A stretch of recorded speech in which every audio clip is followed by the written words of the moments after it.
Hey there, YouTuber. So in this video, we're going to update the BIOS for our MSI Pro H610m-G DDR4 motherboard. All right. So first thing I'm going to do is go to Google or Microsoft Bing or whatever search engine, type that in. Okay, then hit enter. And we are looking for basically this first link here. Make sure you've got the -G version. Now, I go through this in a lot of the videos. You don't want this first support. You want this one that corresponds with the motherboard. Click on support. And voila, BIOS. Okay, so we see all the different BIOS versions. Now, how do we know which BIOS we have? Well, you could look at it inside of the BIOS or UEFI. In this case, though, we're going to do it inside Windows. So I'm going to type in SYS info system information. There's multiple ways to get this app to pop up. You can see it's already popped up. Now, this is where it gets a little confusing.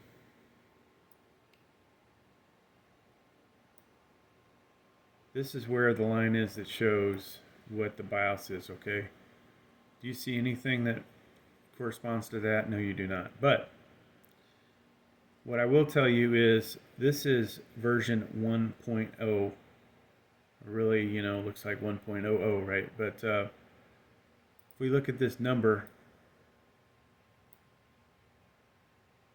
this is version 1.3, all right? We scroll down. Here's version 1.0. Release date, January 5th, 2022. January 6th, basically the same thing, right? So going up, version 1.1, 1.2, 1.3. Now, a couple things to check whenever you do a BIOS update. Verify that in this description that there's something worth your time doing, okay? New BIOS release was the first one. Support post-screen delay item function, improved M-Flash function, update CPU microcode. So far, not anything in particular. Maybe you bought this awesome CPU and are pairing it with this crappy ass motherboard.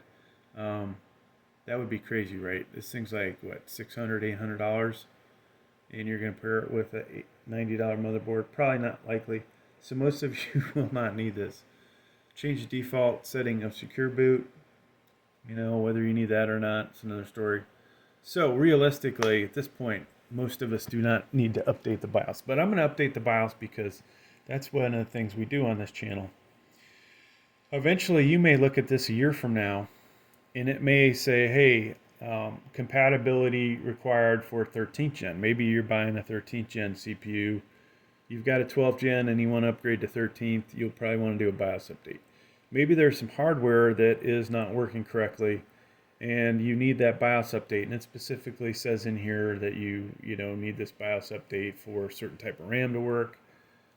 Maybe there are some additional security settings that have been done in there that will protect you from hackers and other things like that. So all kinds of different reasons for doing a BIOS update. Right now, the reasons are pretty weak, but for me, this motherboard is covered under warranty. That's another thing, folks. Remember, when you do a BIOS update, you could potentially brick your motherboard. How does that happen? A lot of times it's user error. Sometimes it's stuff out of your control. I have not done it in forever, knock on wood, and so I doubt it'll happen today, but it could happen. Just keep that in mind. So this is one of those risks you have to take if you want to get your BIOS up and running. Now, will you get your money back from the manufacturer if something goes wrong? That's probably a big depends.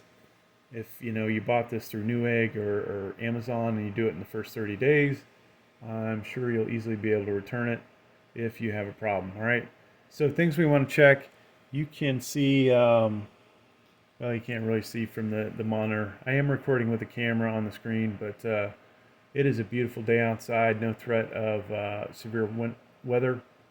If you have concerns of losing power due to a thunderstorm, windstorm, hailstorm, tornado, hurricane, any of that kind of stuff, then you probably do not want to do this BIOS update. All right. So if everything looks good for you, let's soldier on. All right. And we're gonna download this guy here, which is the most current. I'm gonna click on download, and you'll see up here it is downloaded. I'm gonna go right to that folder and right click extract all. And so here we have our file. Now you need a USB in here in your computer to copy this to. So I've already put one in here. Let's go ahead and see what the properties are on it in case this doesn't work. NTFS, so we should be good. So I have, like I said, I do it again, copied, and I paste it over here. And I have a bunch of other folders on here. It's always nice to actually do this with a completely blank USB, so you don't get confused at all with what you're doing. If I was to open up this folder, you would see a ton of BIOS update files, and I would get potentially confused. Now, most likely the computer is going to find the exact BIOS, and that's not a concern. But in case you have to click on folders, it's always good to know which one's which. All right, looking into this folder, really the only thing we're going to need is right here, but we'll leave it there. Some BIOSes will require this to be at the root directory for whatever reason, but this one we should be good to go. So now we're going to restart the computer. You'll want to pretty much start, clicking on delete. Maybe not yet, but shortly. You don't want to miss it. I've done that way too many times, so I'm kind of proactive.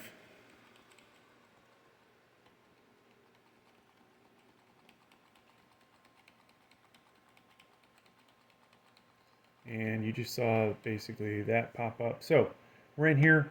There's a bunch of ways to do this. This popped up in easy mode. We can do it in here. We could go to advanced mode, M-Flash right there. All right, so since we're here, let's go ahead and do it. Actually, while I'm in here, somebody asked about the RAM, different memory.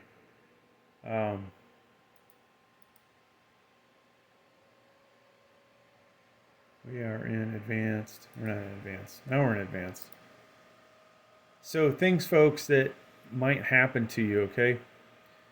After you do this BIOS update, you may have to come in here and reset your RAM, okay? So the XMP is back on. Keep that in mind. That's where you do that. The other thing that could happen, there's a lot of warnings to this, folks. That's why I'm going over this, is your boot. If you have multiple drives in here, you may find that this drive that you're using right here may end up not the first drive, right? So if you have multiple drives that have OSs on them, it may boot to a different operating system. It may not boot at all, so you might have to come in here and adjust this. Now there could be other things that happen that you'll have to screw around with. It's amazing how that works out, and depending on the motherboard, different things you can do to hopefully get that drive back up. But all right, so we've had that discussion. Now we're going to update the BIOS. System will auto reboot and enter flash mode. Do you want to enter flash mode? Yes, I do. And should have already been enabled, but whatever. All right, so hopefully it's rebooting. I'm going to enter flash mode, and I'm staying away from the computer at the moment, folks, while this happens. When I say that, I'm staying away from the mouse. Okay, so you can see it's popped up multiple directories. It appears under this SSD, but we're looking at our flash drive, and you see right here is where we want to click. This is, remember, version 1.3 right here. Okay, so I'm going to open it. There's my file. I'm going to click on it. That was a left mouse click, okay? Are you sure? Are you sure to select this file? That's kind of weird the way they write that, but whatever. Yes. Okay. BIOS is updating. So you see here, don't screw with your pulling out your BIOS or your USB out. Don't shut the computer off. In my opinion, they should also have one. Don't touch the computer while this is going on, right? So you see this thing's updating pretty quick. We're already at 29%.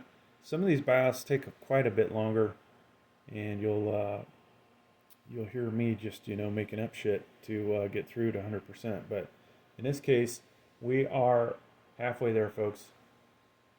Cranking along. So if you bought this motherboard, be interesting to hear some comments, what you think of it. Personally, as somebody that's bought a ton of different 12 gens, I'm not necessarily impressed with the H610Ms, but I do understand why people buy them. And, it always cracks me up when I read about people, though, that will pair it with a something like an i5 12600K. My opinion, this motherboard's really for the Celeron Pentium i3 and the i5 12400, maybe up to the 12600. But once you go from that to 12600K, I would say definitely buy another motherboard. All right, so it's taking us jolly old time now. We're at 75%.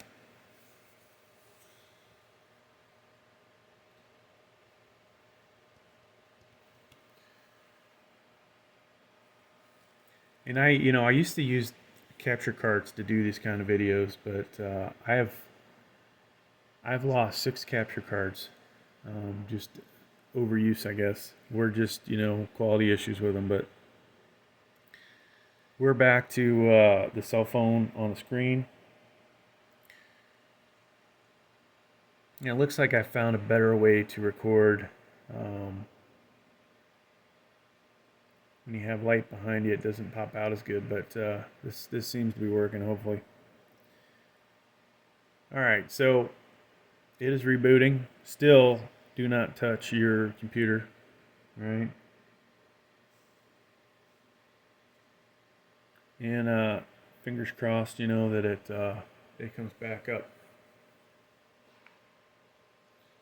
I'd hate to make a video where I talk about how I did a BIOS update and instead it bricked the motherboard. So here we go. Now I may get the opportunity to show you resetting.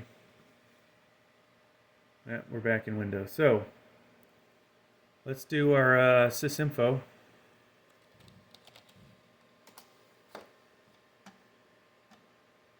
You see version 1.30 there, folks. Right there, okay? 518. Oop, I don't want to be mining. All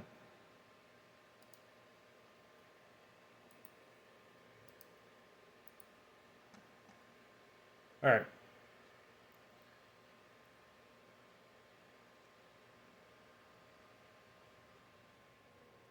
So, that's weird. 1.3, like I said. Let's see if our RAM speed dropped, okay? We should see 3200 megahertz. If we can get this thing to... there's obviously some other stuff going on in the background here.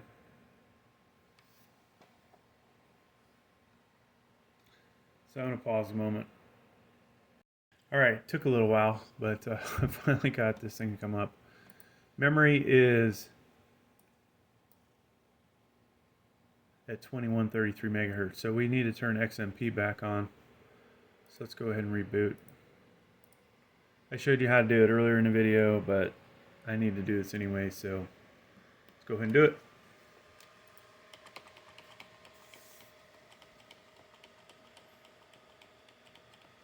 Clicking on the delete key again.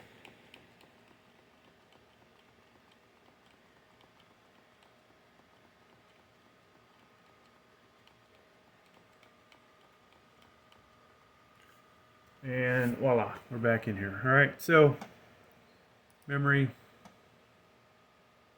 We go to advanced mode, OC,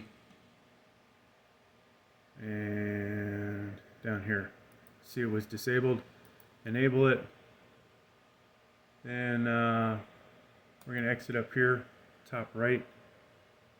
Yes, I want to keep that. And now we should be good to go. So we're back in Task Manager, and you see the memory 3000. So the RAM I put in here is only capable of doing 3000. This motherboard limits you to 3200 if you have RAM that's capable of getting to at least that speed. Thanks for checking out the video. Please like, please subscribe. Thank you.